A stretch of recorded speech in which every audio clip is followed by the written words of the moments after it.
এই চাঁদাবাজি দুর্নীতি এটা আসলে শেষ কোথায়? আমরা দেখছি যে এক একদিন এক একজনের বিরুদ্ধে এই অভিযোগগুলো উঠছে। মানে এটা আসলে আমরা কোন জায়গায়টি আসলে যে থামতে পারে? ধন্যবাদ আপনাকে। একুশে টেলিভিশনের পক্ষ থেকে আমাকে আমন্ত্রণ জানানোর জন্য ধন্যবাদ জানাচ্ছি।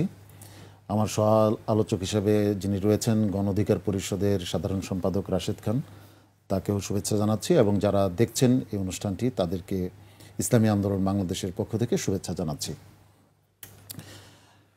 আপনি যে প্রশ্নটি করেছেন, আমি প্রশ্নটার গোড়ায় যেতে চাই। আমাদের এই দেশে যেই আসুক না কেন, একটা রাজনৈতিক ছাঁচ আছে। আমাদের দেশে যে রাজনীতিটা প্রচলিত আছে, এই ছাঁচের মধ্যে আপনি যাই ঢুকাবেন রেজাল্ট একই আসবে। সুপার ফ্রেশ ফর্টিফাইড সয়াবিন তেল, শুরু হোক হেলদি লাইফের জার্নি। আমি বিষয়টা এইভাবে বলি, যেমন একটা ফর্মা থাকে বা একটা ছাঁচ থাকে। তাহলে নতুন বন্দোবস্তটা কোন ছাঁচের? নতুন বন্দোবস্ত কি হয়েছে? হয় নাই তো। সেটির জন্য তো কাজ চলছে, সেটির কথা তো আমরা সবসময় শুনছি। আমি এই জায়গাটা একটু পরিষ্কার করতে চাই। আমি এই চিত্রটা আপনার সামনে তুলে ধরতে চাই। আপনি যে এলাকায় বসবাস করেন সেই এলাকায় দেখবেন যে একজন ওই ওয়ার্ডের একজন নেতা আছে, একটা দলের একটা নেতা আছে, তার সাথে 15-20টা ছেলে সবসময় ঘোরে। এই 15-20 জনের তো পেট আছে এবং ওই নেতার তো কোনো কিছু উপার্জন নাই। সে সারাদিন এই কাজ করে, তার টাকাটা আসে কোত্থেকে? এবং এই ওয়ার্ডের নেতাকে যদি তার পদ টিকিয়ে রাখতে হয়, তাহলে এই 20-25 জনকে তার পালতে হয়। তখন সে লোকালি চাঁদাবাজি করে এবং সেই চাঁদার টাকা তাকে উপরে পাঠাইতে হয় থানায়। থানায় যদি তাকে আরও ভালো পদ পেতে হয় সামনের কমিটিতে, তাহলে চাঁদার অঙ্কটা বড় যেতে হয়। এই চিত্রটা কিন্তু প্রতিটা দর্শক জানেন, আপনিও জানেন, আমিও জানি। এটা একেবারে আমার আশেপাশে আমার দেখা প্রতিদিনের ঘটনা। থানা থেকে এটা জেলা মহানগরে যায়, মহানগর থেকে এটা চূড়ান্ত পর্যায়ে যায়। এটা কেউ স্বীকার করে, কেউ স্বীকার করে না। রাজনীতি করতে টাকা লাগে, প্রচুর টাকা লাগে। একটা বড় সমাবেশ করতে প্রচুর টাকা লাগে। টাকার উৎস কোথায়? যে লোকটা তার মানে পরিশ্রম করে টাকা উপার্জন করে, সে নিশ্চয়ই টাকাগুলো এখানে দিয়ে যায় না।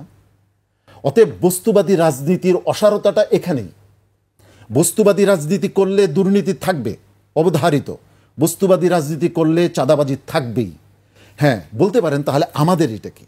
আমাদের প্রত্যেকটা ইসলামী আন্দোলন বাংলাদেশের প্রত্যেকটা কর্মী, তার প্রথম দায়িত্ব হচ্ছে সে তার আন্দোলনের জন্য সে প্রতি মাসে একটা বরাদ্দ রাখে, সে এই টাকা দেয়।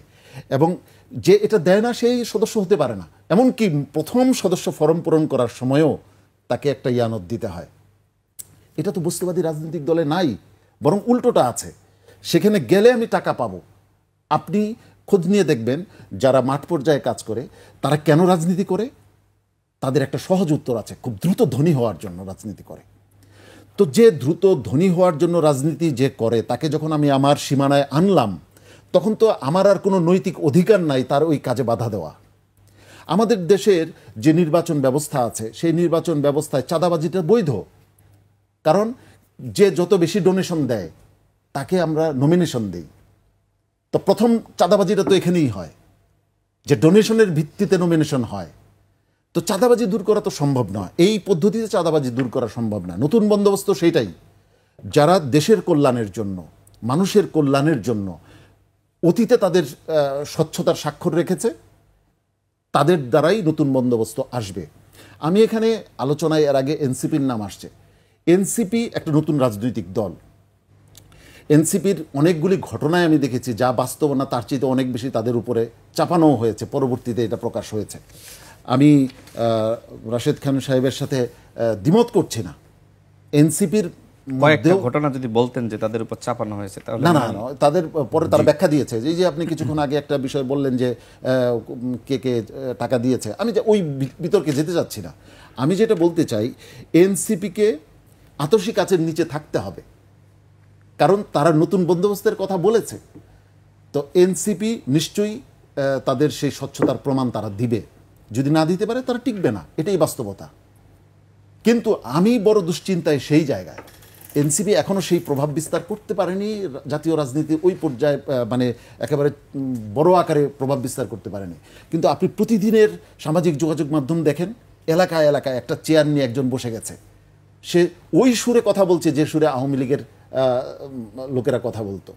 আমি দলের নামটা বলছি না, কারণ আমার অজু আছে কিনা এখন আমার সন্দেহ আছে, কারণ ওই দলের নাম নিলে নাকি অজু নিয়ে নাম মানে এখন নাম নেওয়া প্রয়োজন বলে নসিহত খয়রাত হচ্ছে। তো এটা হচ্ছে আমাদের জাতির দুর্ভাগ্য, আমরা এই চাঁদাবাজির হাত থেকে নিস্তার এখনো পাইনি। আপনি কি এই কথা শুনেননি? আগে 300 টাকা চাঁদা দিতে হতো, এখন 600 টাকা চাঁদা দিতে হয়। আমি গতকালকেই আমরা শুনেছি যে 1 লাখ টাকার জায়গায় এখন 5 লাখ টাকা চাঁদা দিতে হয়। একটু আমি আরেকটা বিষয় বলি, যে এনসিপির দুর্নীতির বা চাঁদাবাজির যে প্রসঙ্গগুলি আসলো, এরা কিন্তু সমাজের এলিট শ্রেণীর কাছ থেকে চাঁদাবাজি যদি করে থাকে, এলিট শ্রেণীর কাছ থেকে, যদি মানে সত্য মিথ্যা যদি আমি দেখি, এদের কিন্তু সুযোগ আছে আইনের দ্বারস্থ হওয়ার, সংবাদ মাধ্যমের দ্বারস্থ হওয়ার। তারা কেন আইনের দ্বারস্থ হচ্ছেন না, সংবাদ মাধ্যমের দ্বারস্থ হচ্ছেন না? এখানে যদি এটা সত্য হয়ে থাকে, তাহলে এখানে তাদের কিছু দুর্বলতা আছে, সেই দুর্বলতার সুযোগ হয়তো কেউ নিচ্ছে। কিন্তু সমাজের খেটে খাওয়া মানুষ, যে ভ্যান চালায়, রিক্সা চালায়, যে মুদি দোকানদারি করে, তার তো সংবাদ মাধ্যমের কাছে যাওয়ার কোনো সুযোগ নাই। অতএব আমরা কি এই মানে ভাগ্যাহত মানুষগুলির দিকে একটু তাকাবো না? এই মানুষগুলো বারবার নির্যাতিত হচ্ছে। আমার মনে হয় এবার নতুন বন্দোবস্তের জন্য দেশের মানুষকে নতুনভাবে ভাবতে হবে।